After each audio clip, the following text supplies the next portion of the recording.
मिंबर रसूल पर तशरीफ़ फरमा उलमाए अहले सुन्नत बिलखुसूस आकाई व मलजाई मुजाहिद इस्लाम मुबल्लिग इस्लाम हुजूर सैयद हज़रत अल्लामा व मौलाना मुफ्ती गुलाम जिलानी अज़हरी साहिब क़िबला पूरी शानी खिताबत के साथ तशरीफ़ फरमा है। इंशाअल्लाह आपको बहुत ही जानदार और शानदार खिताब समाअत करने को इंशाअल्लाह हासिल होगा। इसके अलावा और भी सनाखाने मुस्तफ़ा तशरीफ़ फरमा है। जुमला सामीन व सामियात प्यारे मुसलमान और तमाम ही को अस्सलामु अलैकुम व रहमतुल्लाहि ताला व बरकातुहू। वालेकुम अस्सलाम व रहमतुल्लाहि ताला। अल्हम्दुलिल्लाह अल्हम्दुलिल्लाहि अला कुल्ली हाल वस्सलातु वस्सलामु अला साहिबी हुस्नी वल जमाल व अला आलिहि व अस्हाबिहि व अज़वाजिहि व उम्महातिल मुमिनीन व बिनिहिल गौसिल आज़मिल जीलानी अजमाइन। अम्मा बाद फ़अऊज़ु बिल्लाहि मिनश शैतानिर रजीम। बिस्मिल्लाहिर रहमानिर रहीम।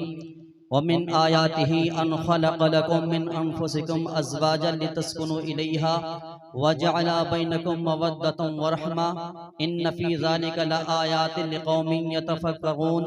सदक़ल्लाहु मौलाना अज़ीम व बल्लगना रसूलुहुन नबियुल अमीनुल मुबीनुल मतीनुल मुईनुल करीम व नहनु अला ज़ालिका लमिनश शाहिदीना व शाकिरीन वल्हम्दुलिल्लाहि रब्बिल आलमीन।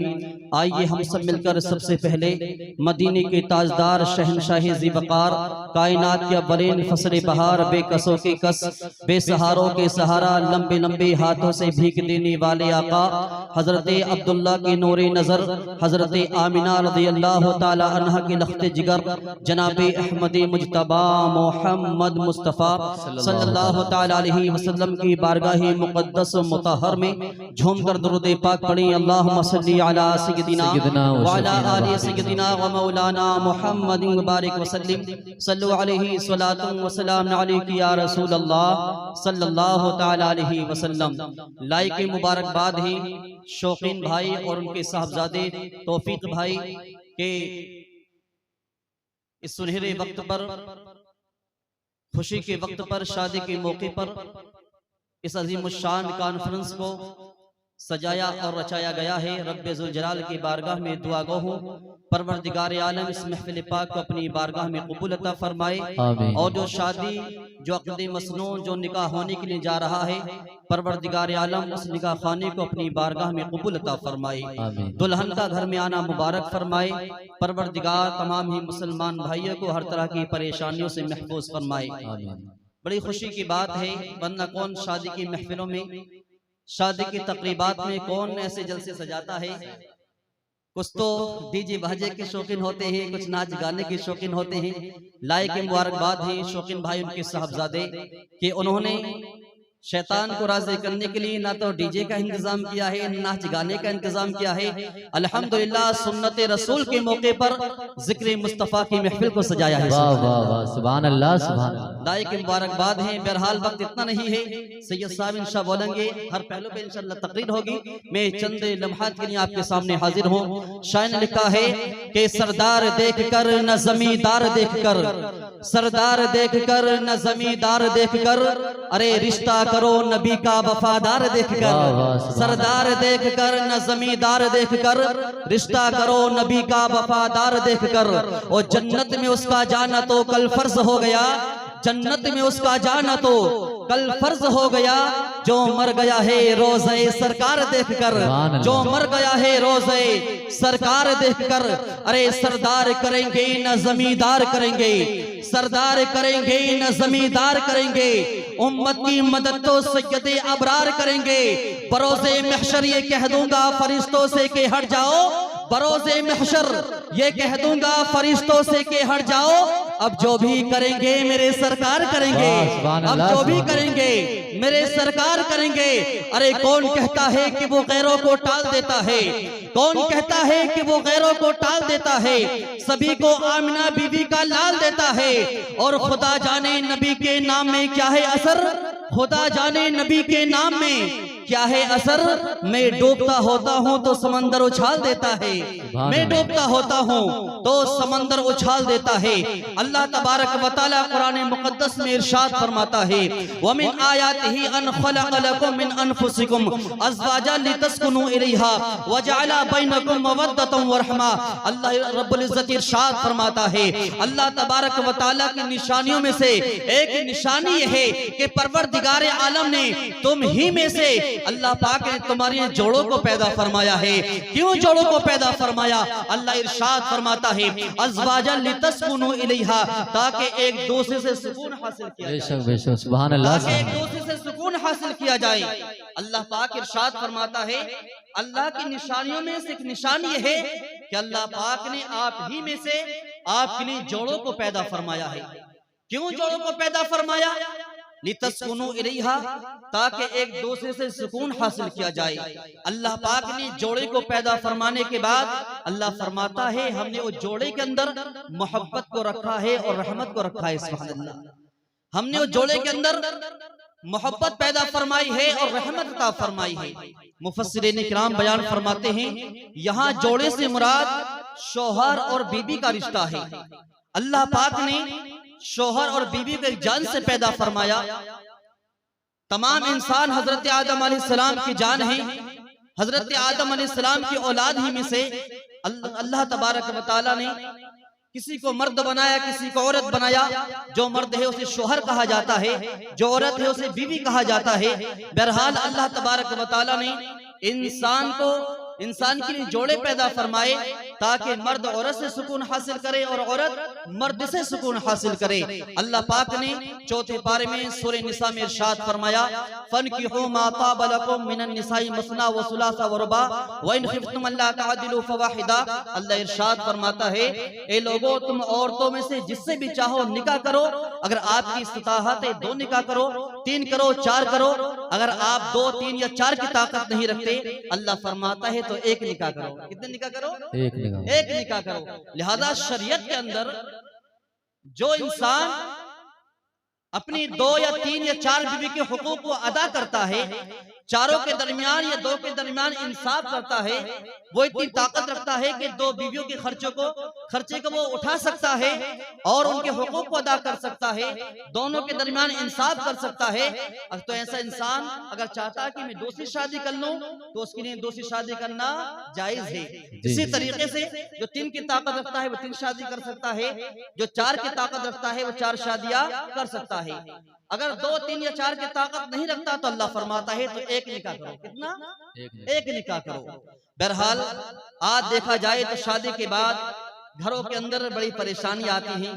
शादी से पहले बेटा अपने माँ बाप का बहुत ज्यादा करीबी होता है, लेकिन जैसे शादी हो जाती है इधर माँ बाप अपने बेटे से नाराज और औलाद अपने माँ बाप से नाराज, भाई अपने भाई से नाराज, घर में रहने वाले एक दूसरे से नाराज। आखिर ये हमारे घरों के अंदर लड़ाई झगड़े होते क्यों हैं? ये नाराजगियां होती क्यों हैं कि औलाद अपने माँ बाप से नाराज हो जाती है और माँ बाप अपने औलाद से नाराज हो जाते हैं? प्यारे मुसलमानों, उसकी खास वजह यह है कि या तो औलाद अपने माँ बाप के हुकूक को अदा नहीं करती या माँ बाप अपने औलाद के हुकूक को अदा नहीं करते हैं।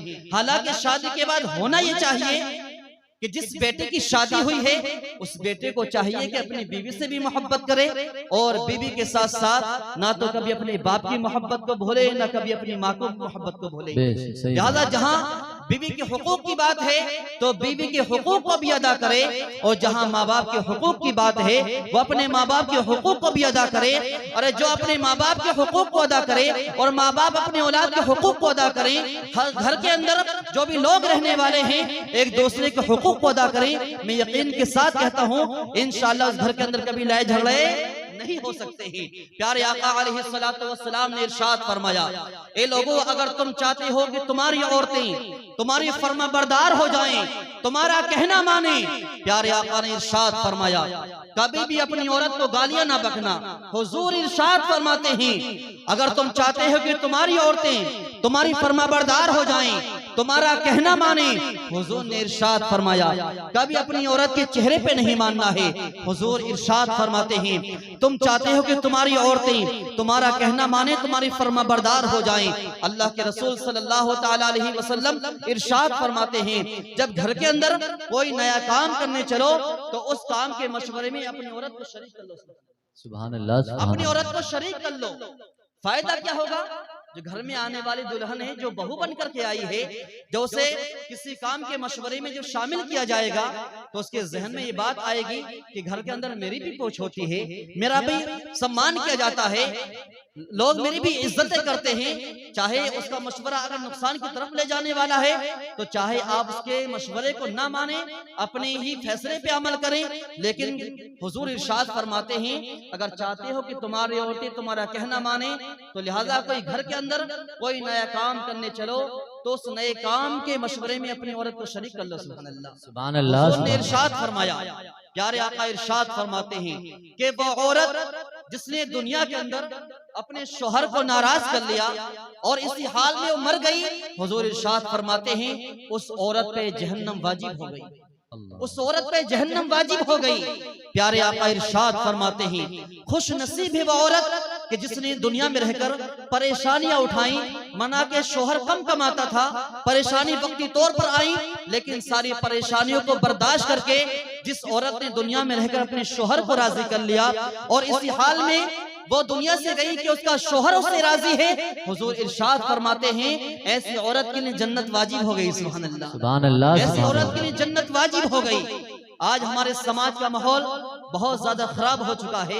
आज शोहर काम पे चला जाता है, ये औरत अपने घर से निकलती है बगैर शोहर की इजाजत के घर से निकल जाती है, फाहिशात और जो है शरीयत की नाफरमानियां होती हैं। अल्लाह माफ फरमाए, प्यारे नबी सल्लल्लाहु अलैहि वसल्लम इरशाद फरमाते हैं जब कोई औरत अपने शोहर की बगैर इजाजत के अपने घर से बाहर निकलती है तो रास्ते की हर चीज उस औरत पे लानत भेजती है, लानत। तो लिहाजा औरत को चाहिए अपने शोहर की कभी नाफरमानियां ना करे।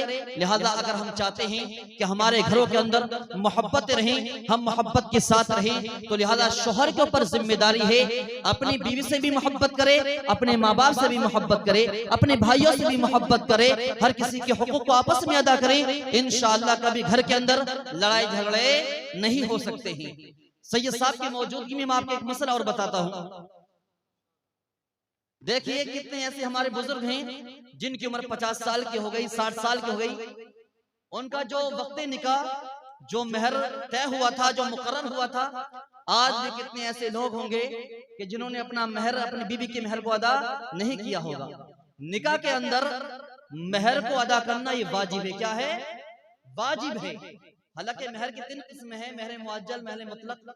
मैं उस तरफ नहीं जाता हूँ, तलक की बात है, लेकिन आपसे बताना मैं चाहता हूँ अगर आपके जो मेहर निकाह के वक्त जो बंधा है, लिहाजा शोहर के ऊपर जिम्मेदारी है, वाजिब है कि अपनी औरत के मेहर को अदा करे। होता क्या है, सैयद साहब 90 साल की उम्र हो गई, 80-70 साल की उम्र हो गई, आज तक जो है यानी दुनिया से जाने की तैयारी हो गई है, लेकिन अभी तक अपनी बीवी के मेहर को अदा नहीं किया है। याद रखना, अगर तुम इसी तरीके से अगर इंतकाल आ गया, यानी औरत के अगर हमने मेहर को अदा नहीं किया है तो हम गुनाहगार होंगे और कल मैदान महशर में इस बात पे हमसे पूछा जाएगा कि तुमने अपने शौहर के मेहर को अदा क्यों नहीं किया था। इसलिए गुजारिश है, मौत आने से पहले पहले जिन्होंने अपनी औरतों के मेहर को अदा नहीं किया है, लिहाजा जो भी मेहर वक्त निकाह जो तय हुआ है, इतने पैसे का आप जो है अपनी औरत को, अपनी बीवी को मालिक बना दें, आपका कर्जा उतर जाएगा, वरना कल मैदान महशर में पूछा जाएगा कि आपने मेहर क्यों नहीं दिया था। आप चाहे अपनी सारी प्रॉपर्टी औरत के नाम करा दें, आप मेहर न दें तो मेहर अदा नहीं हो सकता। एक साहब से मुझसे बात हो रही थी कि मौलाना मेहर अदा करना क्या जरूरी है? मैंने कहा बिल्कुल जरूरी है, वाजिब है। कहा कि हमने तो सारा मकान अपनी औरत के नाम कर दिया है, क्या मेहर हो जाएगा? नहीं होगा। मैंने कहा नहीं, आपने मेहर की नियत नहीं की है। आप चाहे पूरा मकान, सारी प्रॉपर्टी अपनी औरत के नाम कर दें, जब तक के जो निकाह के वक्त में जो मेहर तय हुआ है, जब तक आप वो अदा नहीं करेंगे तो आप गुनाहगार रहेंगे। तो लिहाजा कहीं ऐसा ना हो, हमने अभी एक इंतकाल हुआ था, अभी एक इंतकाल हुआ था, मसला सामने आ गया। वो कहने लगे हजरत बताइए मैंने अपनी औरत के जो है मेहर को अदा नहीं किया, अब मैं क्या करूं बताइए। औरत जो है दुनिया से चली गई, उसके बाद उसे मेहर की याद आ रही है, अब मेहर देगा तो किसको देगा। मैंने कहा ठीक है उनके नाम से तो आपको इस सारे सवाब के लिए आपको जो है तो सदका ही करना पड़ेगा, इसके अलावा तो कोई सूरत नहीं।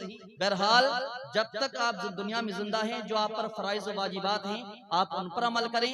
लिहाजा जिन्होंने अपनी औरत के मेहर को अभी तक अदा नहीं किया है, पता नहीं मौत कब आ जाए, कब सांसें बंद हो जाएं। इसलिए प्यारे मुसलमानों अपने औरतों के मेहरों को अदा करो, वरना आप मैदान महशर में भी कर्जदार रहेंगे। अल्लाह ताला हम सबको दिन की समझ अता फरमाए, नेक अमाल की तरफ नेक अमाल की तौफीक अता फरमाए। सुबह मगरूर को वो शाम भी कर देता है, शोहरतें छीन कर वो गुमनाम भी कर देता है। वक्त से आंख मिलाने की हिमाकत न करो, वक्त इंसान को नीलाम भी कर देता है। शाम होते ही वो सूरज से हुकूमत छीन लेता है, सुबह होते ही वो तारों से क़यादत छीन लेता है। और सलीका सीख लो उसकी ज़मीं पे चलने फिरने का, सलीका सीख लो उसकी ज़मीं पे चलने फिरने का। अरे तकब्बुर करने वालों से वो दौलत छीन लेता है, तकब्बुर करने वालों से वो दौलत छीन लेता है। नमाजों की पाबंदियां करें, अपने आप को गुनाहों से बचाएं, नेक अमाल करते रहें। अल्लाह पाक हम सबको नेक अमाल की तौफीक अता फरमाए, शरीयत इस्लाम के मुताबिक जिंदगी गुजारने की तौफीक अता फरमाए। अस्तगफिरुल्लाह रब्बी मिन कुल्ली ज़ंबिन व अतूबु इलैहि व आखिरु दअवाना अनिल हम्दुलिल्लाहि रब्बिल आलमीन। अस्सलामु अलैकुम व रहमतुल्लाह।